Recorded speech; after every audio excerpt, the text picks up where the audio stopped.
Sports professor Rick Horrow here with an American icon, Lyn St James. There are a lot of American icons in this room, but this is a true, certifiable, heroic American icon. Wow. What do you think of I that? think I should leave now. That was No, really great. no, we're not even done because the you. IndyCar Series, one of 9 women who qualified for the Indy 500, 2 victories in the 24-hour of Daytona, won the 12-hour of Sebring, the 24-hour Le Mans, 24-hour of Nuremberg.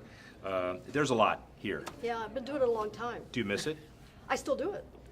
Oh yeah, no. And do it successfully. Yeah, I do actually. I ran the historic races in the 24 hours of Daytona in November, and I ended up running 2 cars, a 2006 Ford GT and a 1974 Porsche RSR, 911 RSR. Came home with 2 trophies, so we did pretty good there. And I ran the Bonneville Salt Flats last year. I ran Watkins Glen. I ran the vintage race at Indy, so I'm still doing it. I mean, I love it. How mad are you at people who claim that race car drivers are not athletes?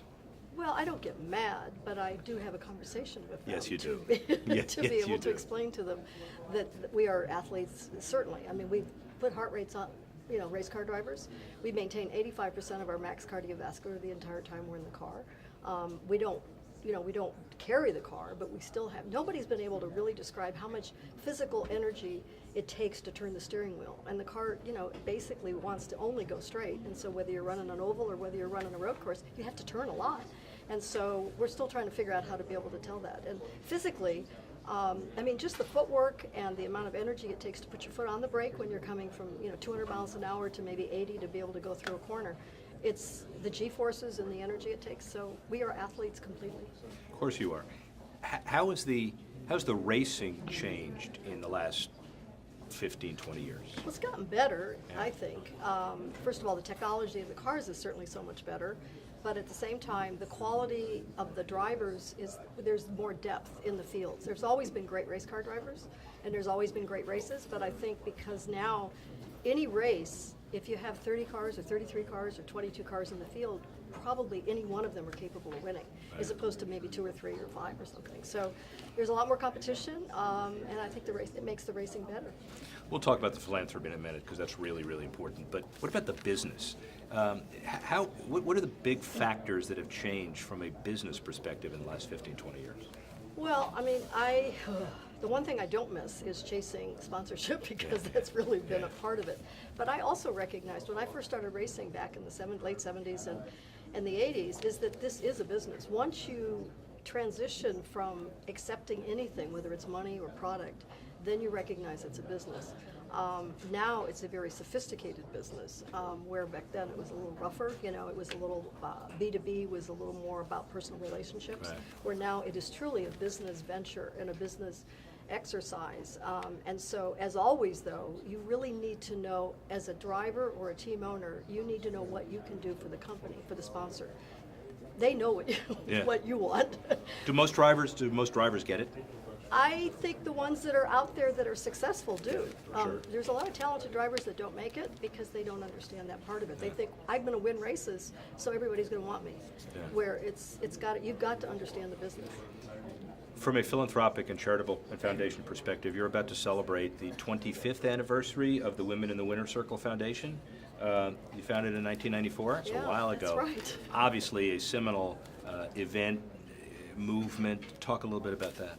Well, in the beginning, it was really about just trying to help. And I found through learning from my shero, Billie Jean King, that if you get experts together and then provide education and provide opportunities, that you're going to help the next generation. So that's what I started 25 years ago.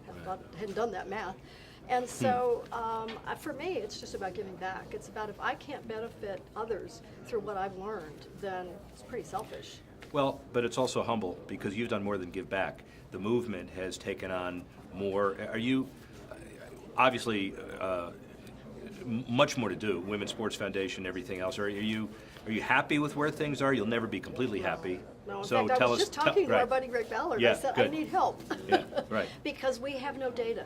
We have no data for women in racing. It's nothing statistic, no research. It's all anecdotal, what people think, what somebody might do some counting. Okay, so I was the second woman to race at Indy. We don't need research company to know that, or Right. that there have been 9 women racing at Indy, which is fabulous. But we need data to be able to understand where how we can make it better, because Right. if we make the sport more inclusive, the sport's going to grow. We know that. And also it transcends. So Dan Towers, with Greg's help, and we've all been involved, the Indy Women in Tech Golf Championship, the tie-in with the Indy Race Car family in Indianapolis. Yeah. So it spreads the word. Training, urban development, that's all very important in the future. Yeah, no, it is. We need education, but we need data to be able to know what direction to point ourselves. Where are you in 5 years? Oh, where am I in 5 years? Well, first of all, I'm going to be a grandma. Awesome. There you go. So I'm excited about that. And I hope I'm sitting in, hope I'm watching Victory Lane, and maybe in 5 years we actually have a woman win a major professional race in road racing or in NASCAR or in Indy. So I'd like that within the next 5 years. It is an honor and a pleasure to be with you. And everybody listening, I don't want any snide comments about you drive like my grandma, okay? After that, no more. None of those comments. That's actually be a compliment. It would be a compliment in this case. Thank you very much. Thank you. Appreciate it.